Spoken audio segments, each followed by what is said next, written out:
What makes a house a home? We've been searching the country for Scotland's Home of the Year. Now our judges are visiting the top 3 from each region before choosing one to go through to our national final.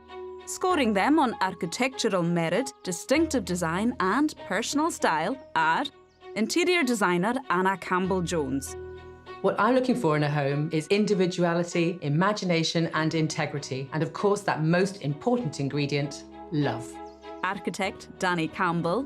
What I'm looking for in a home is an inventive use of space, with a deep connection to its site, delivered with such originality that I can't help but feel inspired. And Isle of Mull-based interior designer Banjo Beale. I'm looking for homes that are packed full of character, packed full of personality, and something that tells me about the characters that live there.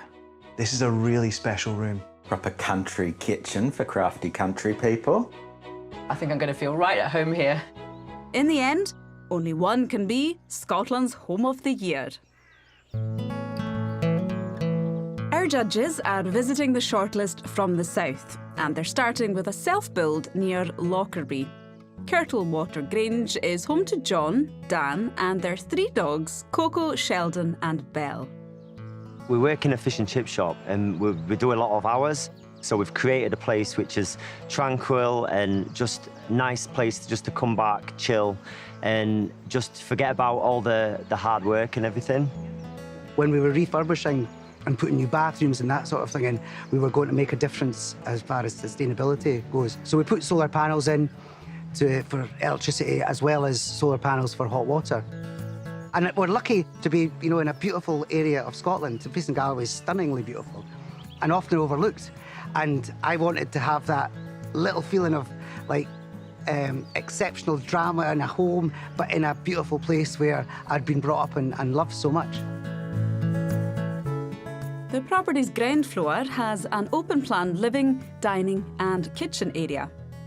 There are 3 bedrooms, one of which is en suite, and a further family bathroom. Upstairs features a dressing area and the main en suite bedroom.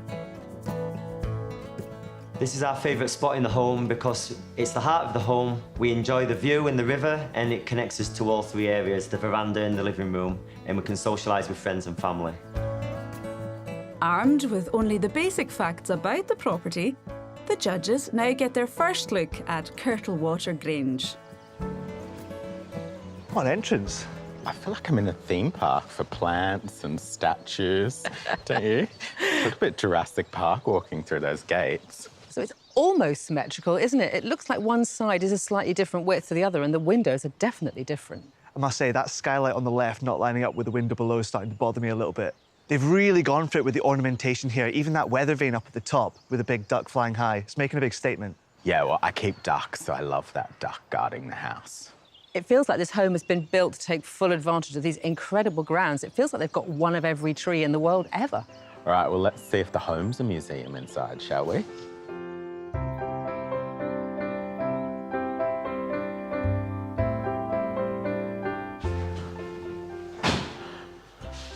Whoa! There's a lot going on here. It is a museum. There's something a bit unusual about this staircase that's drawing me in. I don't know whether it's the stone cladding or there's no handrail, but I think it's the proportions of it. It's quite small compared to the size of the social space. They've clearly got a hierarchy going on here. As you could have predicted from the outside, they're really mixing up the styles in here from this traditional panelling, the stone cladding on the staircase, and this crazy upcycled sideboard. What is this? Whoa! Cocktail, anyone? You've not even taken your coat off and you're offering me a drink. All right, let's get the party started then, shall we?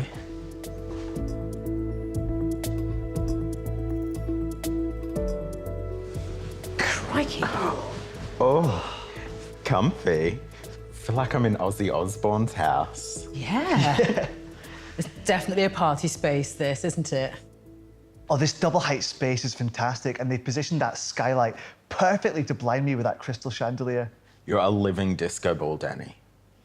There's so many unusual little details in here. All these wall lights around the ceiling. I wonder whether they're white light or whether they're multicoloured. I'm going to guess they're multicoloured. It's bonkers, isn't it? I bet you the floor is one of those dance floors that lights up too. I've just noticed there's a mezzanine up here, which is... So you've actually got a kind of place where if there's a big party going on, people could be upstairs and, like, leaning over. You can see it would be a really convivial space for lots of people. I love, though, that they've shown restraint and painted the whole room white. If you're brave enough to decorate like this, I reckon you should just go to town and paint the whole joint that dark blue.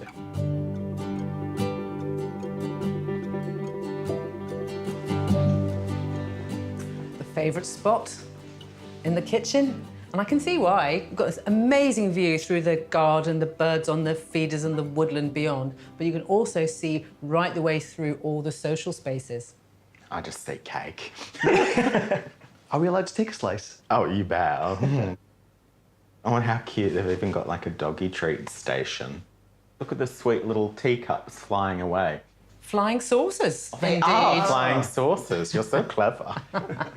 It's really interesting how the social spaces are connected internally, but they've been staggered outside. That creates some really unusual outdoor spaces as well and keeps that connection to the garden.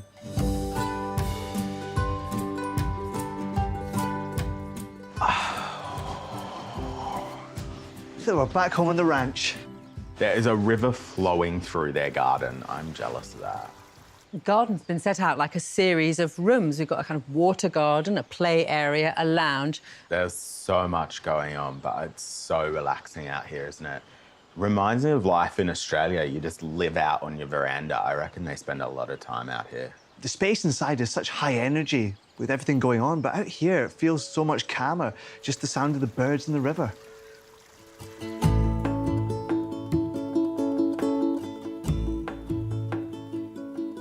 Gilded loo. Look at this nickel bath. You're meant to relax in a loo. I find this a bit stressful. I could relax in here. It's all about that lighting. Yes, I do like the lights. That's a parade of ferocious tigers. This would get me pumped up for the day, all these tigers. I'm going to shut the door and get all riled up and then out I go into the jungle. It's a jungle out there and it's a jungle in here.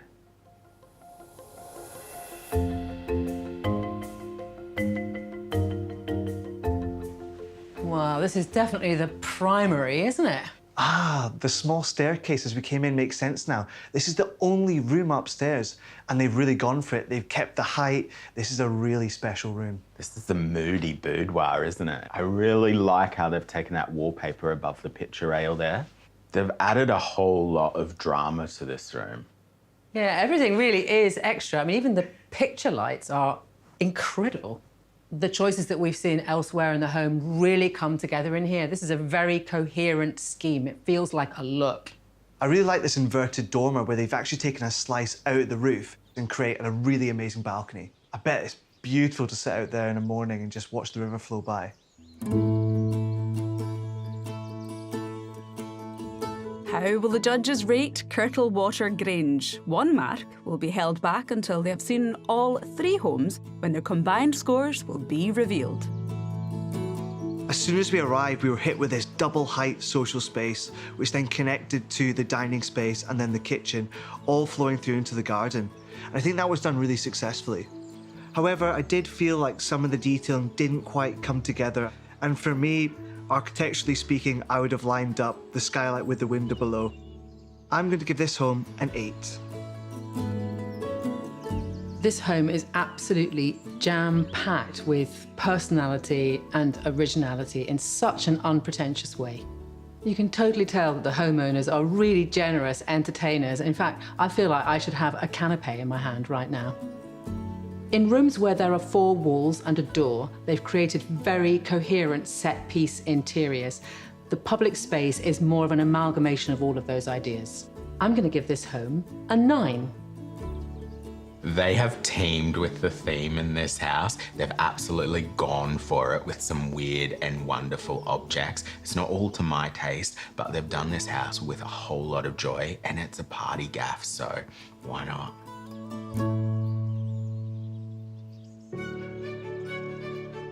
Next in line for the judges is a renovation in Moffat.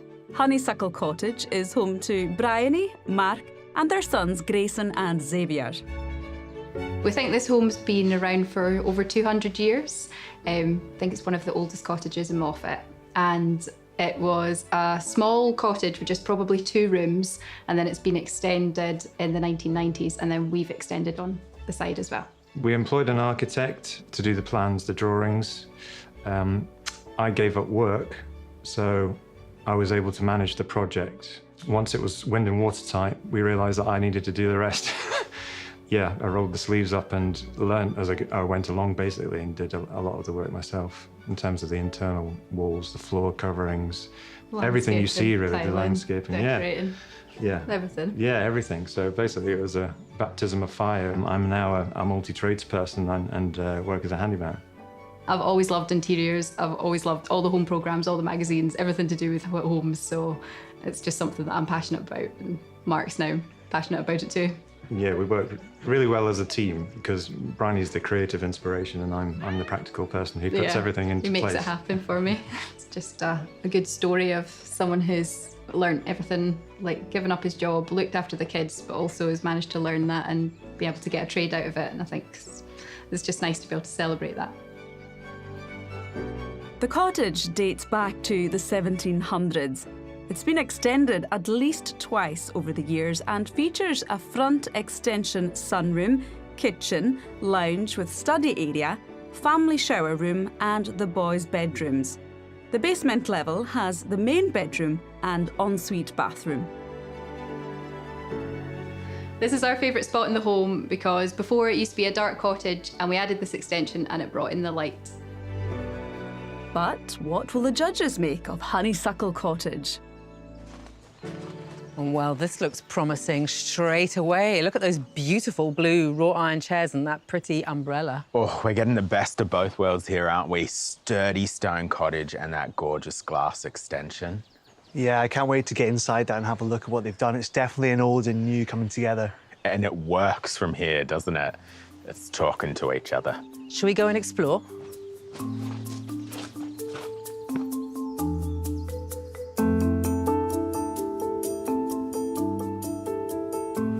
This is lovely. Very sweet. I particularly like this mid-century style bucolic wallpaper with the hares and the pheasants. Really works. That is a pleasant pheasant wallpaper right there. Looks like it could be a lino cut. Doesn't feel too dark in here. They're stealing the light from that extension there. That, though, that's bad feng shui, having your back against the room, working. It's sometimes really difficult to place furniture when you've got a radiator on the wall. That's a clever use of space. So we're in a home office. Yeah, or a winter sitting room. That sounds like something posh people would call it. I am posh. Wow, look at the light coming in here. This is nice. Oh, and here's the heart. Ooh. Ah, what a spot. Hi. It's lovely. What a beautiful place to sit and look at that view. Imagine watching a storm roll in there. You can feel safe and warm inside in the cottage, and then you're practically outside in this room. It often doesn't work when you try and copy the style that's already there. The old cottage is so characterful, but it's crying out for natural light, and adding on a sunroom perfectly positioned is a stroke of genius. I'm really enjoying the way the colour palette in here is exactly the same as in the small snug, but used in a space like this, it creates a completely different kind of atmosphere. Kind of feels a little romantic, don't you think? Well, I'm getting that vibe from over here. Yeah, you're a third wheel. Can you give us some privacy? All right, guys, enjoy.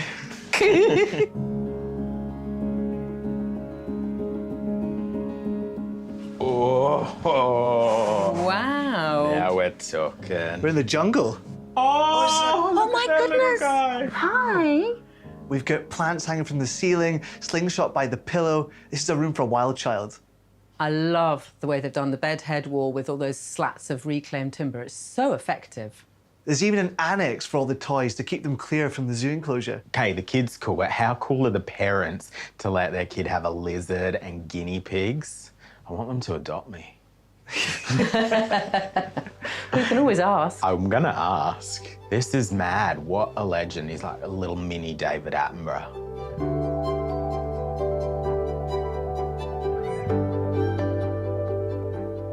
Oh, wow. I wasn't expecting a downstairs. I certainly wasn't expecting this. Yeah, this is surprising. Did not expect to see a full basement conversion. I'll bet that was a challenging build on an older property. I like that mural. It really extends out into the garden. You feel part of the landscape, not underground in a cave. I'm really enjoying the mixture of patterns and textures in here with the waffle bed linen, the herringbone blanket, and these bedside tables with the inlaid mother of pearl. Really, really pretty.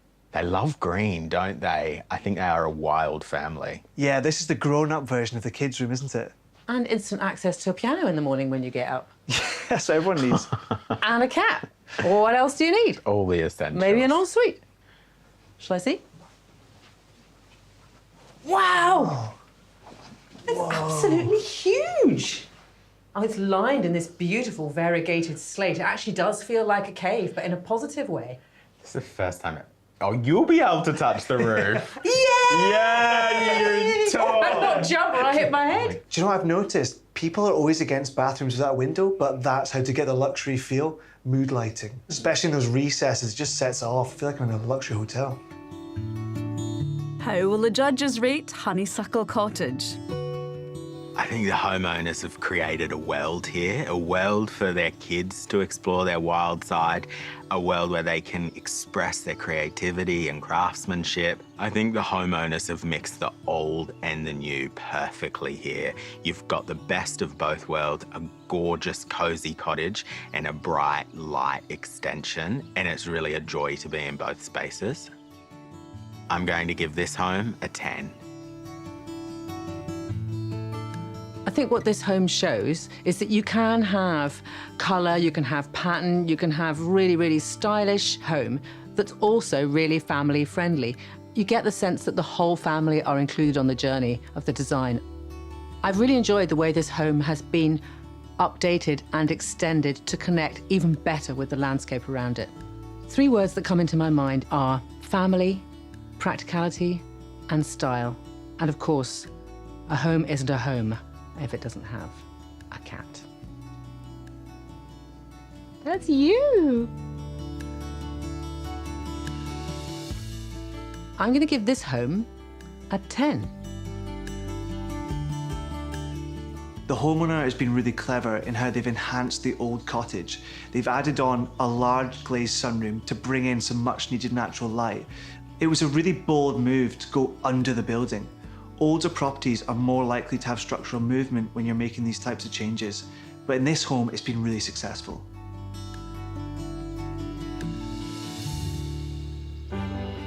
The final home in the south is a renovated manse in South Lanarkshire.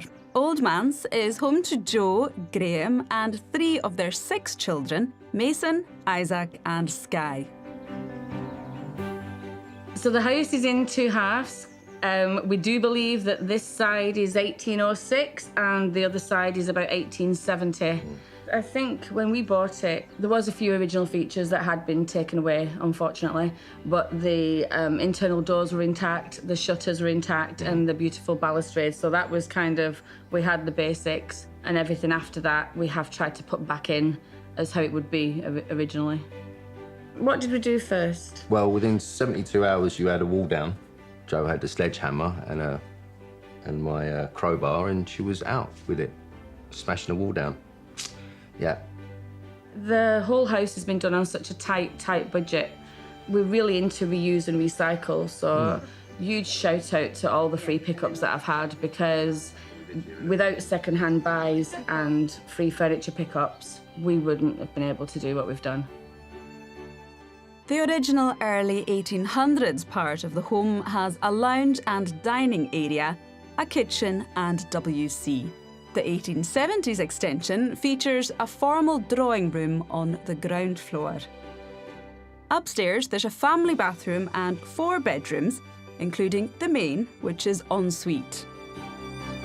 So this is our favourite spot in the home. This is one of our more enjoyable recycling projects. This is made out of an old dressing table and old shelving that was left in the house. And it's also our secret bar. Time for the judges to get their first view of Old Manse. Oh, that's a front door colour, isn't it? Ooh, it's a purple people greeter. There's a funny little scoop taken out of the building up there to make that window. I wonder what that room's for. Do you think a window came around as it opened out? I actually think maybe this was part of an extension and maybe that was a different opening before and they've actually kept some of that space behind. Yeah, it's strange to have your front door on the side of the house. I'm really enjoying the door knocker, the cat with a little mouse hanging out of its mouth.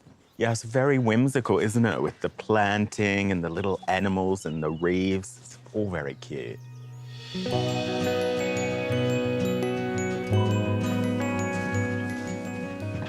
feel like we've gone down the rabbit warren and ended up in Wonderland.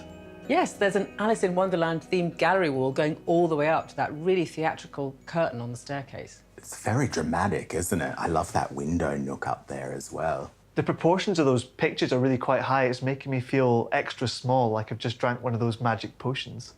Well, yes, we're very late for an important date in that room, so let's go. Take a seat on the Well, is there room? Perch on the edge? Oh! Hey. This is very genteel, isn't it? This does feel like the front parlour where you would greet your guests. It looks like green textured snake skin, so the fantasy continues. At first glance, this is quite a grown-up colour palette with the sort of champagnes and the sage greens and the beiges. But then when you look at the detail, like the little vintage finds and this incredible dresser, you realise there's something else going on. It's great that they have the formal room with all this height, with the nice cornicing and the cast iron radiators. It's really of its time. There's cute little stories being told everywhere in here. You've got the 3 blind mice on the fireplace, this gallery wall of flowers. Lots of charity shop finds, I reckon, but brought together beautifully. I kind of feel like each wall has got its own little kind of framing around it. It's got its own special features. I mean, this thing, it must have some sort of magical powers. I'm wondering about crawling through there later, seeing what's going on. It's Narnia, really baby. Impressive.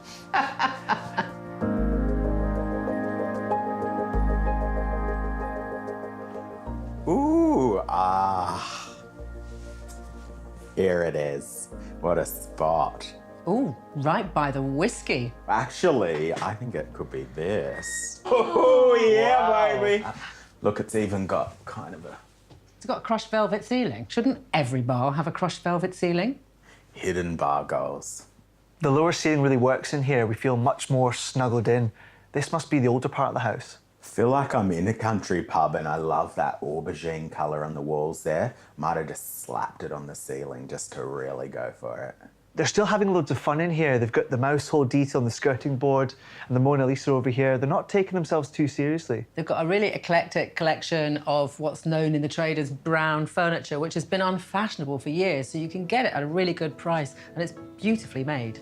This is definitely the home of an excellent forager.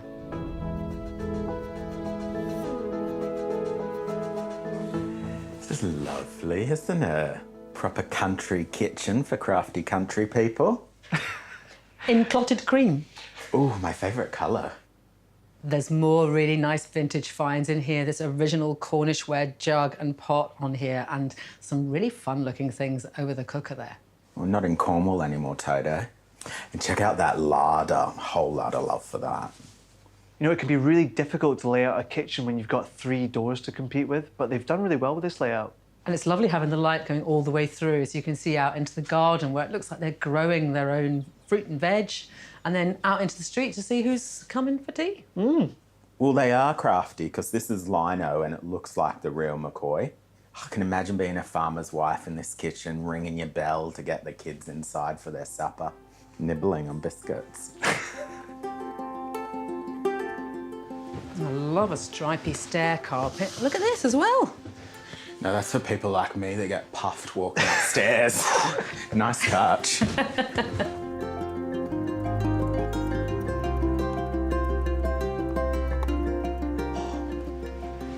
Oh, I'd love a fire in my bedroom. I feel like the flames of passion are alive in here. That's a beautiful old trunk at the foot of the bed, and the bedstead looks antique too. Very warm, very calm in here, isn't it? Love that smoky eucalyptus colour on the wall too. I think the smoking is actually coming from the fire. Nifty little ensuite too. I wouldn't have expected that in an old house. There's lovely light coming through this room. It's triple aspect if you count the window in the ensuite. Got a really cute little window seat down here, maybe for a pet or something, or a very, very small person. Or a rabbit. Yeah, there you go. There you go. Perfect. Yes. It's your kind of perch. But what will the judges mark Old Manse? It's just a magical manse filled with curio and collected charity shop finds and lots of little fun moments scattered all throughout it. I think the homeowner's personality is plastered on the walls of this house. It just radiates a little bit of joy. I'm going to give this home a 9.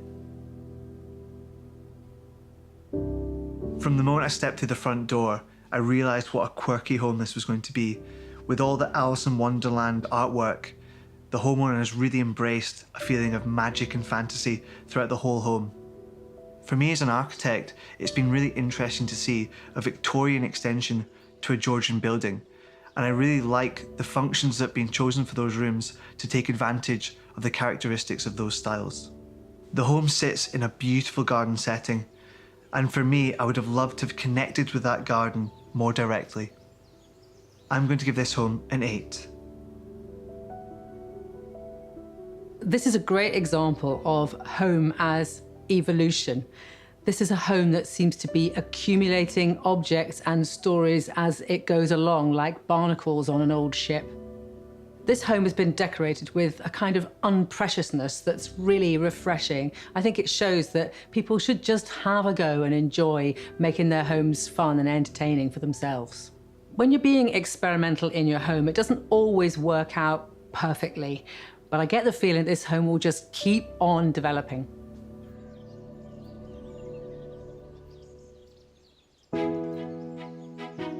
Now that the judges have seen all 3 homes, the final scores can be revealed. First, it was Kirtlewater Grange near Lockerbie.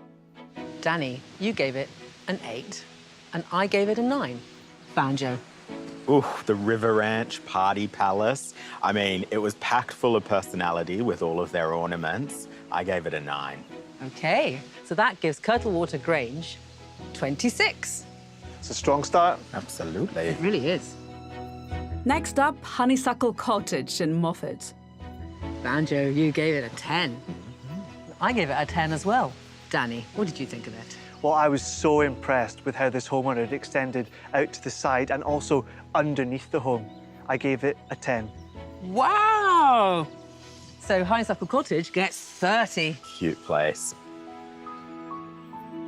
And finally, Old Manse in South Lanarkshire. Danny, you gave it an 8. And Banjo, you gave it a 9.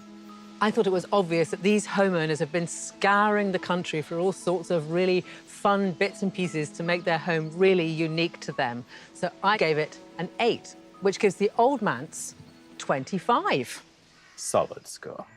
So that means our finalist for the South is Honeysuckle Cottage. It's a very strong finalist. Yeah, a sure cutie.